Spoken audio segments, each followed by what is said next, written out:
Bismillahirrahmanirrahim. Assalamualaikum warahmatullahi wabarakatuh. Ya, berjumpa kembali dengan Miss Ina untuk belajar tematik 4A. Kali ini kita akan belajar menghargai keberagaman budaya bangsa Indonesia. Ya, tujuan pembelajaran kali ini adalah agar kalian mengetahui sejarah nenek moyang bangsa Indonesia, mengetahui aneka ragam suku bangsa di Indonesia, mengetahui penyebab keberagaman suku bangsa di Indonesia, dan bisa menghargai serta menghormati perbedaan di sekitar kita. Dalam Al-Quran Surat Al-Hujurat ayat 13 yang artinya, sungguh kami telah menciptakan kamu dari seorang laki-laki dan seorang perempuan. Kemudian kami jadikan kamu berbangsa-bangsa dan bersuku-suku agar kamu saling mengenal. Sungguh yang paling mulia di antara kamu di sisi Allah ialah orang yang paling bertakwa. Sungguh Allah mengetahui, maha teliti. Ya, berdasarkan surat Al-Hujurat ayat 13 itu menceritakan tentang fitrah manusia, di mana Allah menciptakan kita dari seorang laki-laki dan seorang perempuan, dan menjadikan kita semakin lama semakin banyak dan bersuku-suku, berbangsa-bangsa untuk saling mengenal. Ya, untuk saling mengenal. Nah, berkaitan dengan suku dan bangsa ini di Indonesia juga sangat banyak. Sekedar informasi bahwa suku bangsa yang ada di Indonesia itu jumlahnya ada 1340 suku bangsa. Banyak sekali kan, Nak? Masya Allah ya.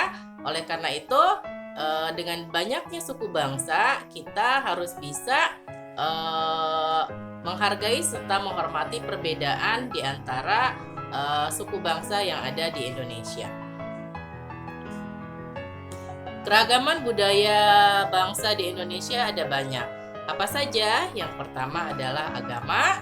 Agama di Indonesia ada berapa, Nak? Ada yang tahu? Ya, betul, ada 6. Yang pertama adalah Islam, kedua Katolik, ketiga Protestan, keempat Hindu, kelima Buddha, dan yang terakhir adalah Konghucu. Yang kedua suku bangsa. Seperti yang tadi sudah Miss jelaskan, suku bangsa di Indonesia jumlahnya ada 1340 suku bangsa. Selanjutnya bahasa. Bahasa juga banyak karena suku bangsa juga banyak, begitu pula dengan bahasanya yang beraneka ragam. Upacara adat, masing-masing suku bangsa memiliki upacara adat. Contohnya adalah kalau misalnya yang orang Jawa ada yang namanya nedak sinten ya, pertama kalinya bayi itu menapakkan kaki atau berjalan ya. Kemudian ada muludan, ada juga ngaben yang di Bali, dan masih banyak lagi. Yang kelima lagu daerah. Lagu daerah ini juga sangat banyak ya, jumlahnya sampai dengan ribuan. Contohnya adalah Manuk Dadali, kemudian Kampung Nan Jauh di Mato, dan lain-lain. Tarian daerah. Tarian daerah juga sangat banyak. Salah satu contohnya kemarin kita sudah bahas, yaitu Tari Saman dari Nangro Aceh Darussalam. Makanan. Nah, ini makanan juga banyak sekali. Masing-masing daerah memiliki ciri khas makanannya ya. Mungkin yang paling terkenal adalah empek-empek dari Palembang, kemudian ada gado-gado Betawi dan lainnya. Terakhir adalah pakaian. Masing-masing daerah atau suku memiliki ciri khas pakaiannya, jadi tidak sama ya dari Sabang sampai dengan Merauke. Nah, itu adalah 8 keragaman budaya bangsa di Indonesia. Nah, sekarang Miss akan jelaskan tentang sejarah nenek moyang bangsa Indonesia. Jadi diawali sejak tahun 2000 sebelum Masehi sampai dengan 5000 Masehi.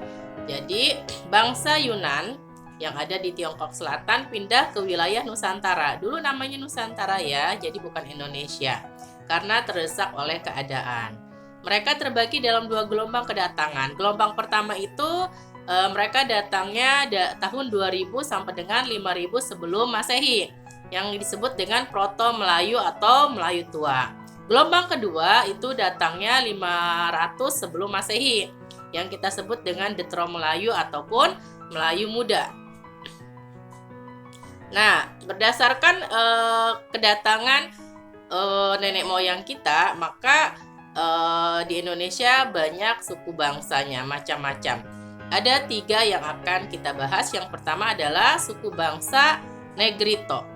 Suku bangsa Negrito itu ciri-cirinya kulitnya hitam, rambut keriting, tubuhnya pendek, banyak terdapat di Afrika Tengah dan Semenanjung Melayu. Ini biasanya ada di Indonesia bagian timur ya.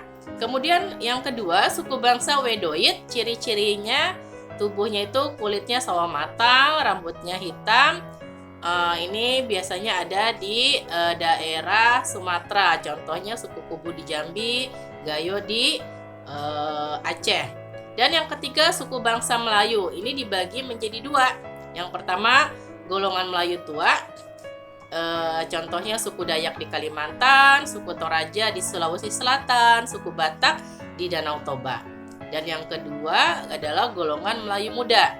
Ini contohnya suku Jawa di Pulau Jawa, suku Minangkabau di Sumatera Barat, suku Bali di Pulau Bali. Itu adalah macam-macam suku bangsa di Indonesia. Jadi ada 3. Yang pertama Negrito, yang kedua Wedoid, dan yang ketiga adalah Melayu. Nah, keberagaman itu ada penyebabnya. Jadi penyebab keragaman suku bangsa di Indonesia ada 4. Yang pertama adalah perbedaan ras. Ras ini kaitannya dengan fisik ya.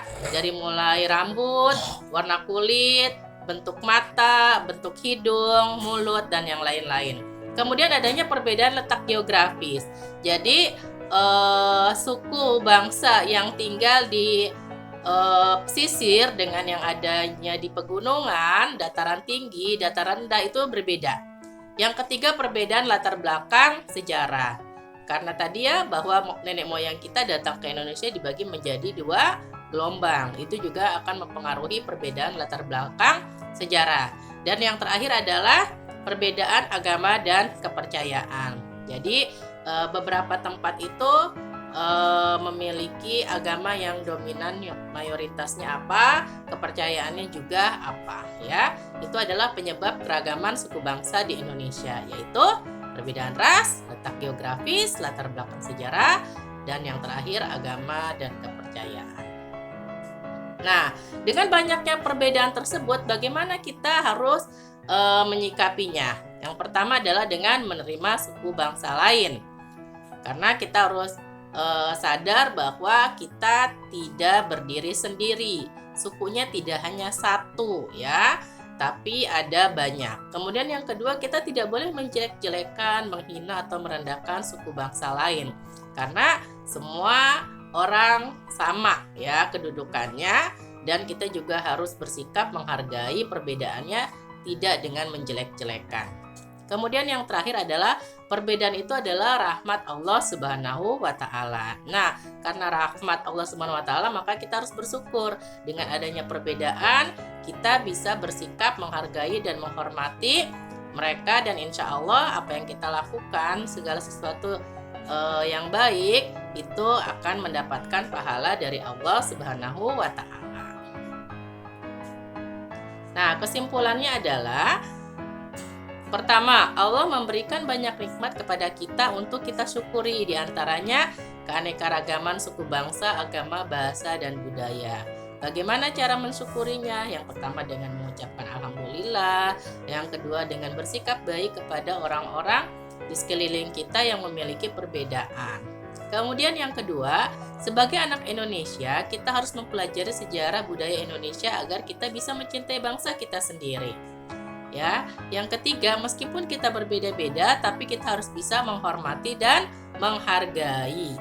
Dan yang terakhir, perbedaan tidak boleh membuat kita menjadi bermusuhan atau bertengkar. Itu dilarang ya nak.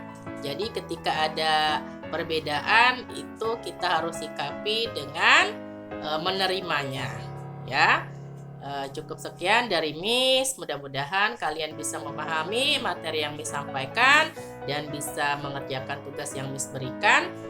Kurang lebihnya mohon maaf.